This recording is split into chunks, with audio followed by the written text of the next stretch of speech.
পৃথিবীতে আল্লাহর প্রথম ইবাদতের ঘর হল কাবা শরীফ।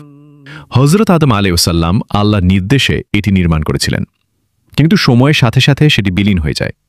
এরপর আল্লাহ তার খলিল হযরত ইব্রাহিম আলাইহিসসালামকে নির্দেশ দিলেন তিনি যেন তার পুত্র হযরত ইসমাইল আলাইহিসসালামকে সাথে নিয়ে কাবা ঘর পুনর্নির্মাণ করেন। মরুভূমির বুকে নির্ধারিত সেই স্থানে পিতাপুত্র একসাথে কাজ শুরু করলেন।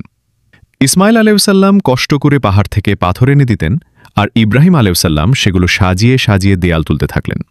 যখন দেয়াল অনেক উঁচু হয়ে গেল, তখন ইব্রাহিম আলাইহিসসালাম দাঁড়ানোর জন্য একটি বিশেষ পাথর ব্যবহার করলেন।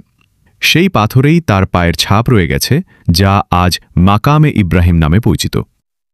ঘর সম্পূর্ণ হলে ইব্রাহিম আলাইহিসসালাম আকাশের দিকে হাত তুলে দোয়া করলেন, হে আল্লাহ, এই শহরকে নিরাপদ করো, এখানকার মানুষকে হালাল রিজিক দাও এবং আমাদের বংশধরদের মধ্য থেকে নবুয়াত দাও। এইভাবে কাবা শরীফ পুনর্নির্মাণ হল, যা হল সমগ্র মানবজাতির জন্য শান্তি, ঐক্য ও ইবাদতের প্রতীক। আর এখান থেকেই শুরু হল হজ ও তওয়াফের মহিমান্বিত ইবাদত।